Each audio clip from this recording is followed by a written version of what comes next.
Hi friends, எப்படி இருக்கீங்க? நல்லா இருக்கீங்களா? நான் தான் உங்கள் தியாகு பேசுகிறேன். ஃப்ரெண்ட்ஸ், இப்போ நம்ம டாடா மோட்டார்ஸில் ஒர்க் பண்ணிகிட்டு இருக்கோம்.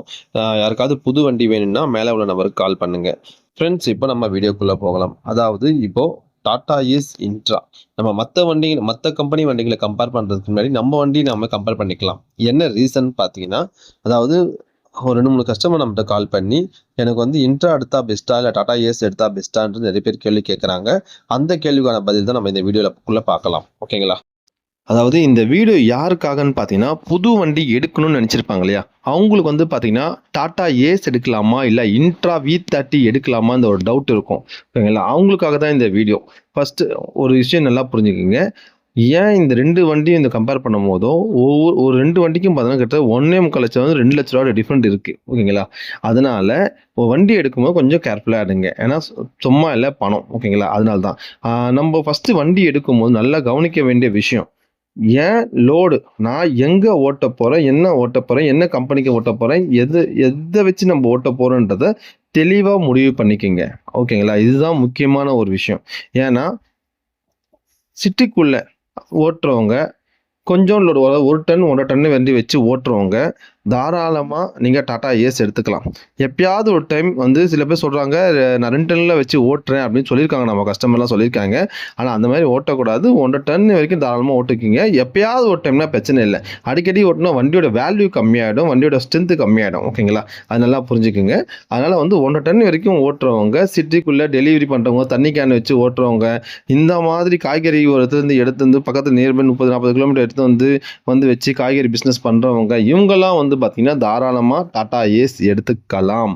ஓகேங்களா? ஏன்னா பணமும் குறைந்த குறைந்த முதலீட்டில் ஒரு பிஸ்னஸ் ஆரம்பிச்சிடலாம். 2வது மைலேஜ் வைஸும் கொஞ்சம் அதிகம் உங்களுக்கு. வண்டியும் கரெக்டாக போதுமானதாக இருக்கும். அதிக அளவுக்கு ஓட்டலைனாலும் நியர்பை சின்ன சின்ன சந்துக்குள்ளே ஓட்டுறதா இருந்தாலும் சரி, நியர்பை ஓட்டுறதா இருந்தாலும் சரி, இந்த வண்டி ரொம்ப ரொம்ப கம்ஃபர்டபுளாக இருக்கும். ஆனால் இவங்க வந்து டைமை வந்து பெருசாக பார்க்க முடியாது. ஏன்னா டாடா ஏஸ் வந்து பார்த்தீங்கன்னா அதிகபட்சம் பார்த்தீங்கன்னா 60 கிலோமீட்டர் ஸ்பீடு தான் போகும் வண்டி. ஓகேங்களா? அதனால் அதுக்கேற்ற மாதிரி தான் நீங்கள் ஓட்டுற மாதிரி இருக்கும். ஏன்னா இந்த வண்டி எடுத்துட்டு லாங் ட்ராவல்லாம் பார்த்தீங்கன்னா போகலாம். போக முடியாதுன்னு தான் சொல்ல வரல. போலாம். டைம வந்து எதிர்பார்க்க முடியாது. எனக்கு வந்து நான் சீக்கிரமா போயிட்டு, நான் சீக்கிரமா வரணும்லாம் எதிர்பார்த்தா இந்த வண்டிக்கு முடியாது. ஓகேங்களா? அதனால வந்து டாடா ஏஸ் யார் யார் எடுக்கணும்னா, லோக்கல்ல வச்சு ஓட்டுறவங்க, டைம எதிர்பார்க்காம கரெக்ட்டா ஒரு இடத்துல வச்சு ஓட்டுறவங்க, நியர்பை டெலிவரி பண்றவங்க, ஸ்லோவா அப்படி இப்படி சந்துக்குள்ள ஓட்டுறவங்க, இவங்களும் தாராளமா டாடா ஏஸ் எடுத்துக்கலாம். இது வண்டி வந்து பெரிய பெரிய ப்ளஸ் பாயிண்ட். இல்லப்பா என் கஷ்டம் என்னோட லோடு என்னன்னா லோக்கல்லையும் ஓட்டுவேன். ஆனா, அதிகமா எனக்கு லாங்லயும் வரும். ஆனா, எனக்கு டைமிங் ரொம்ப முக்கியம்னு பார்த்தீங்கன்னா, இன்ட்ரா V30 எடுத்துக்கங்க. அதேமாரி லோடும் வந்து பார்த்தீங்கன்னா, எவ்வளோ வருதுன்னு பார்த்தீங்கன்னா, 2 டன் வரும். சம்டைம்ஸ் 3 டன் வரும். சில பேருக்கு அவங்களால கணிக்க முடியாது. ஆனா, லோடு வந்து நான் கம்பல்சரி போய் தான் ஆகணும்னு வருமோ ஓகேங்களா? இது வந்து பார்த்தீங்கன்னா, இன்ட்ரா V30 வந்து பார்த்தீங்கன்னா, 1 1/2 டன் உள்ள கெப்பாசிட்டி உள்ள வண்டி தான் இது. இது வந்து ஒரு 3 டன் வரைக்கும் தாராளமா அடிக்கிறாங்க. தாராளமா ஓட்டுறாங்க. ஓகேங்களா? இதுல வந்து பார்த்தீங்கன்னா, எப்பயாவது ஒரு 3 டன் வரைக்கும் இங்க வச்சு ஓட்டலாம். ஆனா அடிக்கடி ஓட்டக்கூடாது. சொன்ன மாரி தான் அடிக்கடி ஓட்டக்கூடாது. ஆ என்ன ரீசன்னா, இது வந்து 2,00,000 நம்ம எக்ஸ்ட்ரா குடுத்து வாங்குனதுனால, அதிகமா சம்பாதிச்சா தான் கரெக்ட்டா இருக்கும். ஓகேங்களா? 3வதா ஒரு விஷயம் நான் சொல்றேன். இதுதான் உங்களுக்குன்னு இல்ல, எல்லாருக்குமே உள்ள முக்கியமான ஒரு விஷயம். இது வந்து பெரிய பெரிய கம்பெனி கஸ்டமர்க்குலாம் இது பெரிய விஷயம் இல்ல. நம்மள பொறுத்தவரைக்கும் நம்ம மிடில் கிளாஸ்ல வண்டி எடுக்கிற இந்த கஸ்டமருக்கு மட்டும் ரொம்ப ரொம்ப முக்கியம். ஏன்னு பார்த்தீங்கன்னா, இஎம்ஐ. அதாவது நான் எவ்வளோ லோடு ஓட்டுவேன் எனக்கு தெரியும். நான் இவ்வளோ தூரம் சம்பாதிப்பேன். என்னால் 40,000, 50,000 சம்பாதிப்பேன். இல்ல 80,000, 1,00,000 சம்பாதிப்பேன். இந்த லோட்லாம் எனக்கு கிடைச்சதுன்னா, எனக்கு இவ்வளோ வருமானம் வரும் அப்படின்னு நெனச்சு கரெக்ட்டா ஃபிக்ஸ் பண்ணி ஓட்டுங்க. அதாவது ஒரு 10,000, 20,000 கம்மியா வச்சு கூட நெனச்சு யோசிங்க. ஏன்னா ஒரு இஎம்ஐ பார்த்தீங்கன்னா, இதுக்கும் அதுக்கும் பார்த்தீங்கன்னா 4,000, 5,000 டிஃபரெண்ட் வரும். என்னால 15,000 கட்ட முடியும். என்னால 20,000 கட்ட முடியும் அப்படின்னா, அதுக்கேத்தா மாதிரி வண்டிய சூஸ் பண்ணி எடுங்க. ஏன்னா நீங்க ஒரு வண்டி எடுக்கும்போதும் அந்த எக்ஸிக்யூட்டிவ் தெளிவா கேளுங்க. எவ்வளோ 3 வருஷத்துக்கு எவ்வளோ, 4 வருஷத்துக்கு எவ்வளோ, 5 வருஷத்துக்கு எவ்வளோ இஎம்ஐ அப்படின்றத கால்குலேட் பண்ணி என்னால எவ்வளோ கட்ட முடியும், முக்கியமா என்னால எவ்வளோ கட்ட முடியும்ன்றத தெளிவா தெரிஞ்சுக்கிட்டு அதுக்கப்புறம் முடிவு பண்ணி வண்டி எடுங்க. இல்லைங்களா? ஆனா இஷ்டத்துக்கு சில இது ஒரு கேள்வி இருக்கு. ஏன்னா நிறைய கஸ்டமர் வந்து பார்த்தீங்கன்னா, எனக்கு வந்து வருமானம் கம்மியா தான் இருக்கு. ஆனா நான் சீக்கிரம் முடிச்சிடணும். எனக்கு 3 வருஷத்துலயே முடிச்சிடணும், 2 வருஷத்துலயே முடிச்சிடணும்னு சொல்லிட்டு இஎம்ஐ அதிகமா போட்டு மாட்டிக்கிட்டவங்க கூட இந்த நிறைய பேர் நான் பார்த்துருக்கேன்.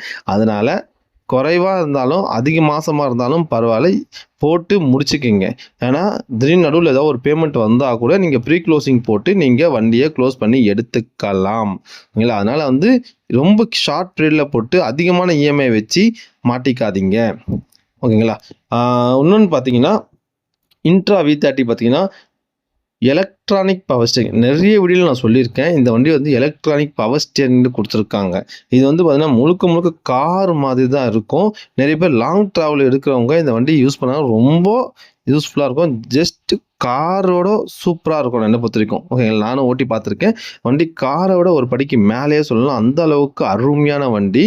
அதனால் பார்த்து அதுக்கேற்ற அதான் உங்கள் லோடுக்கு ஏற்ற மாதிரியும் பார்த்து ஸ்டைலிஷாக இருக்காமல் பார்த்து வாங்கிக்கோங்க.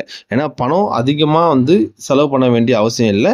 நமக்கு என்ன தேவையோ அதை வாங்கினா மட்டும் போதும். ஓகேங்களா? சரிங்க ஃப்ரெண்ட்ஸ். இந்த வீடியோ பார்க்குற நிறைய பேர் வந்து பார்த்தீங்கன்னா, நமக்கு நிறைய பேர் ரெஃபர் பண்ணுறீங்க. நிறைய பேர் எனக்கு கால் பண்ணி வண்டியை பற்றி நிறைய விஷயம் கேட்குறாங்க. ஆனால் முக்கியமாக சென்னையில் ரொம்ப கம்மியாக தான் வருது. ஆனால் வெளியிலேருந்து பார்த்தோன்னா தூத்துக்குடி சம்திங் திருநெல்வேலியிலேருந்து நிறைய பேர் எனக்கு கால் பண்ணிகிட்டு இருக்காங்க. ரொம்ப சந்தோஷமாக இருக்குது. ஆனால் சென்னையிலேருந்து கால் பண்ணால் ரொம்ப சந்தோஷமாக இருக்கும். யாருக்காவது புது வண்டி ஏதாவது தேவைன்னா உங்கள் ஃப்ரெண்ட்ஸ் என்னோட நம்பர் சென்ட் பண்ணுங்கள். இந்த வீடியோ அவங்களுக்கு சென்ட் பண்ணுங்கள். அவங்களுக்கு ஏதாவது டவுட்னா எனக்கு தாராளமாக கால் பண்ணி கேட்கலாம். ஓகே, நம்ம சேனலை சப்ஸ்கிரைப் பண்ணிக்கங்க, ஃபாலோ பண்ணிக்கோங்க. யாருக்காக இருந்தால் முதல்ல ஷேர் பண்ணுங்கள் ஃப்ரெண்ட்ஸ். அது போதும், எனக்கு அதே பெரிய ஹாப்பி. யாருக்காவது ஷேர் பண்ணுங்கள். ஓகேங்களா? யாருக்காவது வண்டி தேவைன்னா அவங்க ஷேர் பண்ணி சொல்லுங்கள்.